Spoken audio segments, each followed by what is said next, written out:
everyone, welcome to my YouTube channel. I hope all of you are good. Okay, today we will learn about narrative text. Anyone knows what is narrative text? Yeah, narrative text is a kind of text to retell the imaginative or factual story that happened in the past. Jadi narrative text itu adalah salah satu teks yang menceritakan kembali suatu cerita fiksi atau nyata yang terjadi di masa lalu. Baik, selanjutnya the purpose of narrative text. Nah, kalau untuk purpose atau tujuan narrative text di sini, the main purpose of this text is to entertain the reader by explaining a continuous series of events. But apart from that, some stories have the aim of conveying a moral message atau pesan moral. Jadi tujuan naratif teks di sini yaitu untuk menghibur pembaca, dan juga terkadang ada beberapa naratif teks yang digunakan untuk menyampaikan pesan moral dari cerita tersebut. Oke, setelah mengetahui pengertian dan tujuannya, ada yang tahu nggak jenis-jenis atau genre dari naratif teks? Tentunya ada beberapa yang sudah tahu ya. Jadi genre of narrative text di sini itu ada 6. Yang pertama yaitu fable atau cerita tentang hewan. Nah, ini pasti kalian udah pada tahu ya. Contohnya di sini ada The Ant and the Grasshopper. Oke, next ada myth atau mitos. Contohnya Nyi Roro Kidul. Oke, selain itu the next genre is legend atau legenda. Nah, contohnya di sini familiar banget ya, pasti kalian juga tahu, yaitu The Story of Toba Lake. And then ada folktale atau cerita rakyat, contohnya Malin Kundang. And then selain itu ada fairy tales atau dongeng, contohnya The Ghost with the Golden Age. And the last of genre narrative text is love story atau cerita cinta. Nah, contohnya di sini ada The Story of Romeo and Juliet. Alright, next, poin penting yang harus diingat nih, ada generic structure of narrative text.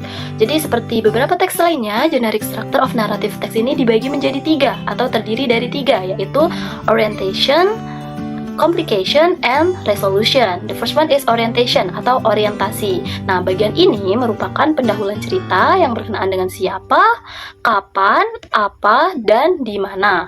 Kemudian yang kedua itu ada complication atau komplikasi. Nah, di sini menceritakan permasalahan yang dihadapi tokoh dalam cerita.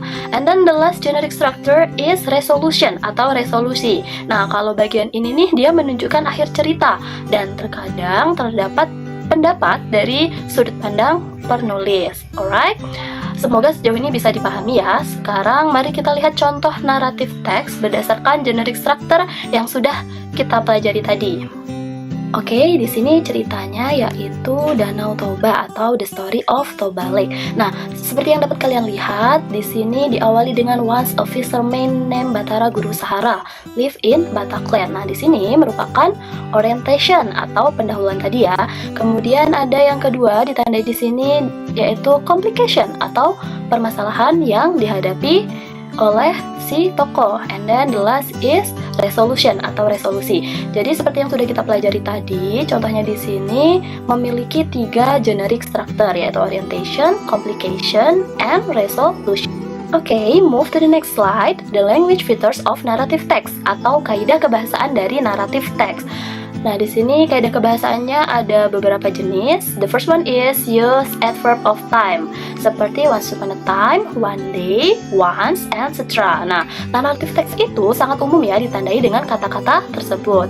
Okay, next, the second one is specific character or not general. And then use direct speech atau kalimat langsung. Selanjutnya use of past tense atau kalimat lampau, and then use of action verb, and the last is use of saying and thinking verb to indicate atau untuk menunjukkan apa pikiran, perasaan, dan apa yang tokoh katakan. Oke.